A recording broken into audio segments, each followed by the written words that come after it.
The key takeaway message for our readings for today is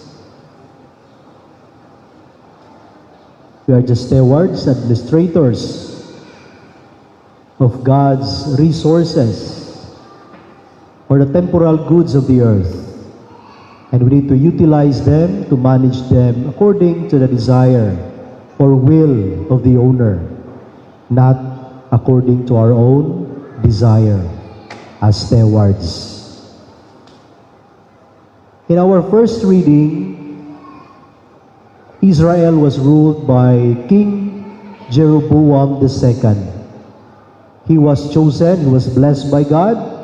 He was the steward or administrator of Israel during that time. He was very good at management.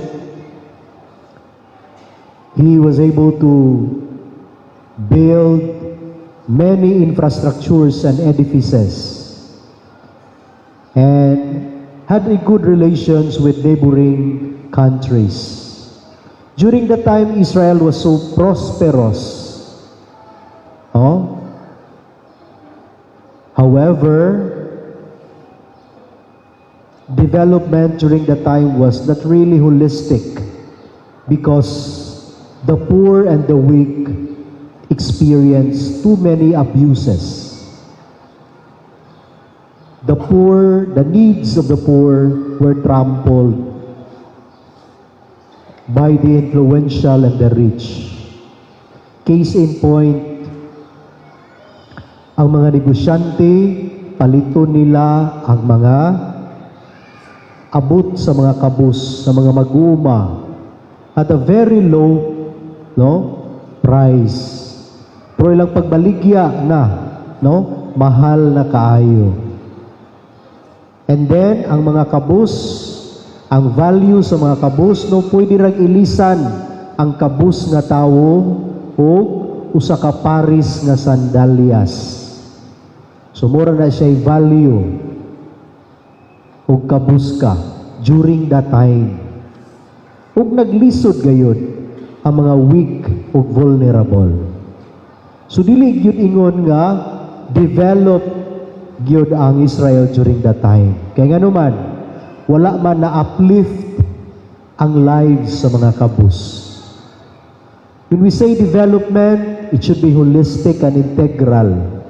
Not only economic development or beautification of a place, but especially uplifting the lives of the poor and the weak, even the vulnerable and disadvantaged members of the community. Kinahanglan inana ang improvement. So muna'y kulang during that time, and so Prophet Amos criticized Jeroboam for this issue. Maayo siya sa mga dato. He enriched himself, pero wa siya paglantaw sa mga kabus. So dili siya maayo na steward or administrator. Isip gisaligan, entrusted by God to rule Israel. And there is also a parallelism in our gospel for today. Kaya nga naman, kining shrewd nga steward, gisaligan siya, he was entrusted by the owner of his business. Pero dili siya maayo nga steward. True enough, iya galing, nag-devise ng strategy, kay papahawaon naman siya, kay mismanage ang business sa iyang agalon, so nag-devise ng strategy for his own benefit.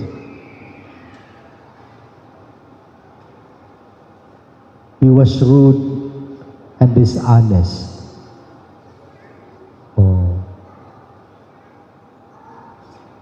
So mana nga nahitabo, nga sa kini kasambingay, alang ka nato usab, how do we manage our properties and resources?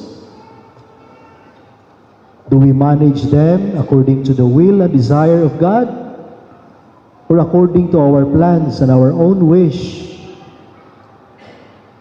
Unsay maangkon ako, kinahanglan dako ako kinahanglan ang pabor ako bisan diha sa kahakog ang maapektahan ng mga kabus. The earth has enough for human need, but it will never be enough for human greed.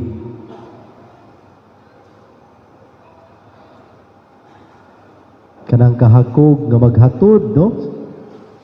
Sa pagpangurakot, kanang kahakog sa paghatod nato sa pagpamintaha, especially sa mga walay kabangkaagan, especially sa mga kabus, especially sa mga mahuyang des katilingban, no?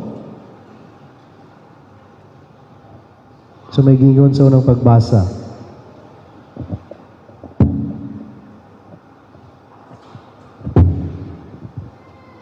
The last part in our first reading, gingon, the Lord has sworn by the pride of Jacob, never will I forget a thing they have done. Ang unsay gihimo nga mga inustisya ug dautan ngadto sa mga kabus ug mga mahuyang dili kalimtan sa Ginoo. No? Dili kalimtan. Makaiskapo magaling ka sa balaod sa yuta, but you cannot escape the Lord's judgment. This is a reminder to all of us to serve the poor, the weak, dili mamintaha sa mga kabus. Because the Lord loves the poor. The Lord hears the cry of the poor.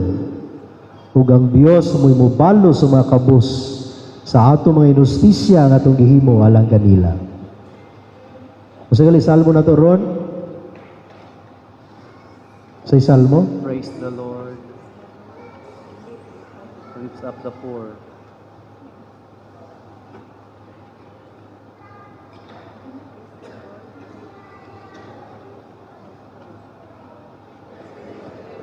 Praise the Lord who lifts up the poor.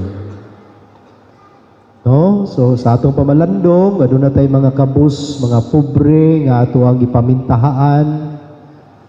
We need to change our lives. Kay di kita kay iskapo sa hukmanan sa Ginoo. Makatago magaling ta diri sa yuta, di ta kay iskapo sa hukmanan sa Ginoo. And even our public servants na involved sa mga korupsyon, mas maayo ra po na aron adunay kausaban,